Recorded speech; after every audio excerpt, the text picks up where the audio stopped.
Perang Uhud. Perang Uhud adalah salah satu peristiwa penting dalam sejarah Islam yang terjadi pada tahun ketiga Hijriah, 625 Masehi.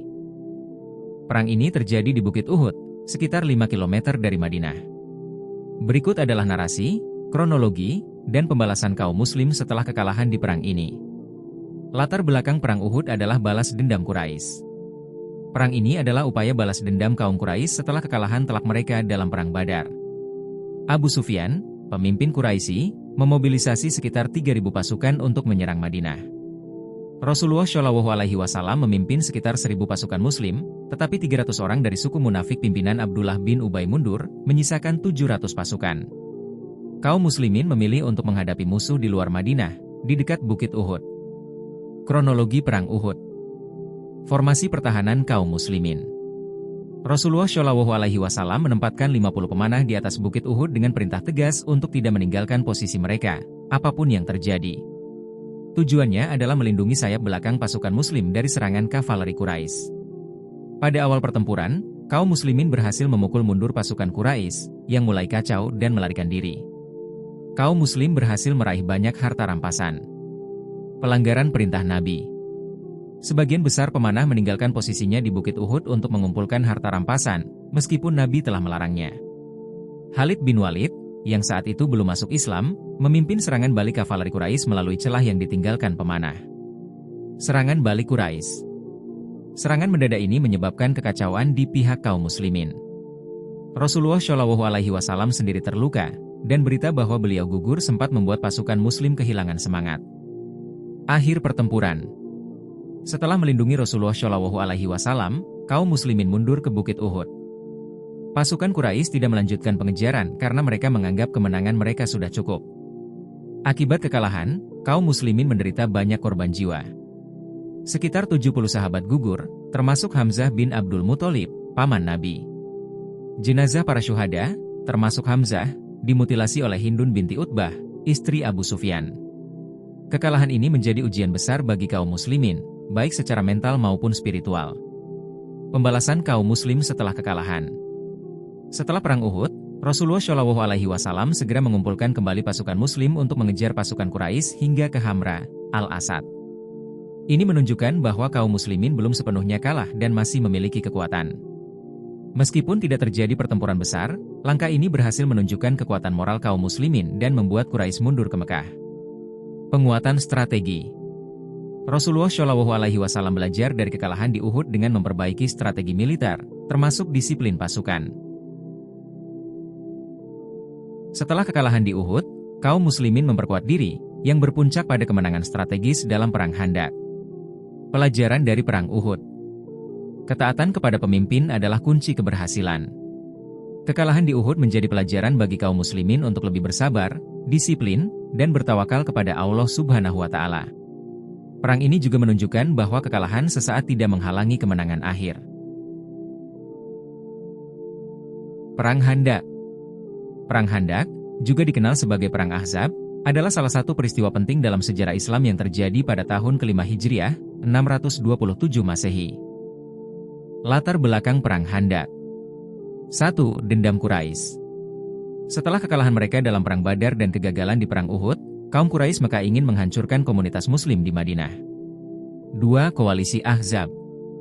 Quraisy bersekutu dengan suku-suku lain, termasuk Bani Ghatafan, Yahudi Bani Nadir yang telah diusir dari Madinah, dan kelompok-kelompok lain, sehingga terbentuklah Ahzab, koalisi besar, yang berjumlah lebih dari 10.000 orang untuk menyerang kaum muslimin.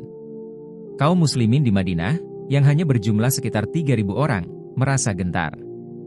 Tapi mereka segera berkumpul di sekitar Rasulullah Shallallahu Alaihi Wasallam untuk bermusyawarah.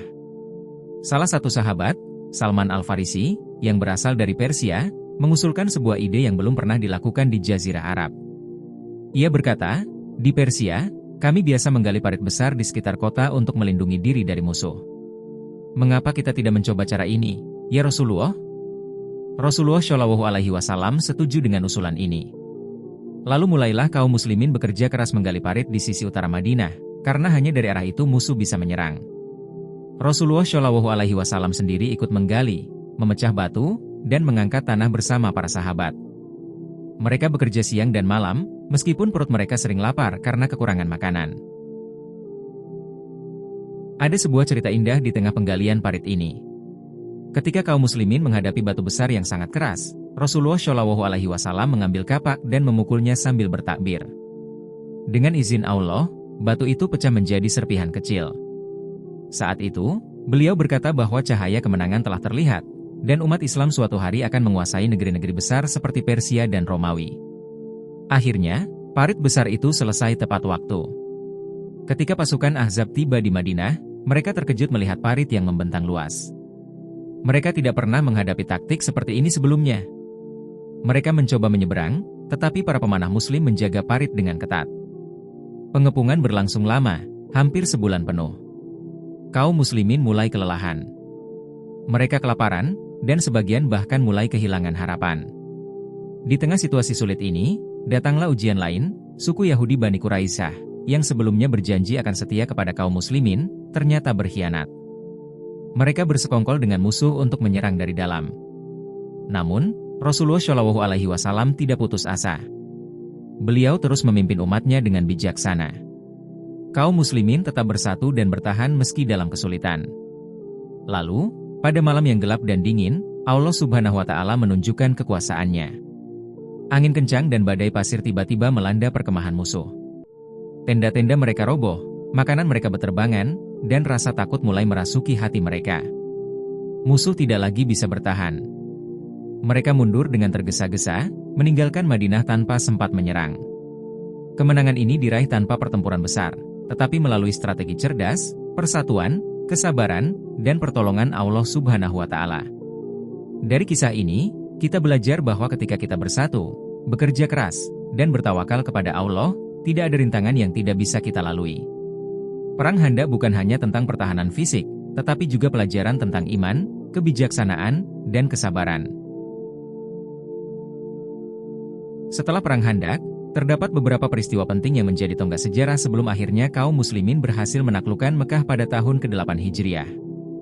Peristiwa-peristiwa ini menunjukkan bagaimana Islam semakin berkembang dan memperoleh pengaruh yang lebih luas. Berikut beberapa peristiwa penting tersebut. 1. Penghukuman Bani Quraisyah. Setelah Perang Khandaq selesai, suku Yahudi Bani Quraisyah dihukum karena berkhianat dan melanggar perjanjian damai dengan kaum muslimin saat kota Madinah dalam pengepungan. Mereka bersekongkol dengan pasukan Ahzab untuk menyerang dari dalam. Berdasarkan hukum yang mereka sepakati sendiri, hukuman dijatuhkan oleh Sa'ad bin Mu'adz. Kaum laki-laki dewasa dihukum mati, sedangkan wanita dan anak-anak ditawan. Peristiwa ini menunjukkan pentingnya menegakkan keadilan dan menghormati perjanjian. 2. Perjanjian Hudaybiyah, 6 Hijriah. Rasulullah Shallallahu Alaihi Wasallam bersama 1.400 sahabat pergi ke Mekah untuk menunaikan ibadah umroh. Namun, kaum Quraisy menghadang mereka di Hudaybiyah. Setelah negosiasi panjang, kedua belah pihak sepakat pada perjanjian Hudaybiyah, yang intinya kaum muslimin tidak diperkenankan masuk Mekah tahun itu, tetapi mereka boleh datang tahun berikutnya untuk umroh. Gencatan senjata selama 10 tahun. Siapapun yang ingin bergabung dengan kaum muslimin atau Quraisy bebas memilih tanpa tekanan. Meski beberapa sahabat kecewa karena perjanjian ini terlihat menguntungkan Quraisy, Rasulullah Shallallahu Alaihi Wasallam memahami bahwa ini adalah kemenangan diplomasi yang membuka jalan bagi perkembangan Islam lebih luas. 3. Dakwah kepada para raja. Setelah perjanjian Hudaybiyah, Rasulullah Shallallahu Alaihi Wasallam mengirim surat kepada para pemimpin besar dunia, seperti Kaisar Heraklius, Romawi Timur, Kisra Persia, Raja Najasyi, Habasyah Ethiopia, penguasa Mesir dan lainnya. Surat-surat ini mengajak mereka untuk memeluk Islam. Beberapa menerima dengan baik, seperti Raja Najasyi, sementara lainnya menolaknya, seperti Kisra Persia yang bahkan merobek surat Rasulullah. 4. Perang Khaybar, 7 Hijriah. Khaybar adalah benteng kuat suku Yahudi yang sebelumnya terus-menerus memusuhi kaum muslimin. Setelah pengkhianatan berulang kali, kaum muslimin memutuskan untuk menaklukkan Khaybar. Khaybar berhasil ditaklukkan, dan kaum Yahudi di sana diperbolehkan tinggal dengan syarat membayar jizyah. Perang ini menunjukkan bagaimana kaum muslimin semakin kuat secara militer dan diplomasi. 5. Umroh Qada, 7 Hijriah. Sebagai bagian dari perjanjian Hudaybiyah, kaum muslimin akhirnya bisa menunaikan ibadah umrah ke Mekah pada tahun berikutnya. Rasulullah Shallallahu Alaihi Wasallam bersama sahabat memasuki Mekah dengan damai selama 3 hari. Ini menjadi momen penting yang menunjukkan kepada Quraisy bahwa kaum muslimin adalah umat yang beradab dan taat beribadah. 6. Perang Mu'tah, 8 Hijriah. Perang ini terjadi di perbatasan Syam melawan pasukan Romawi, setelah utusan Rasulullah Shallallahu Alaihi Wasallam dibunuh oleh penguasa Ghassan yang bersekutu dengan Romawi.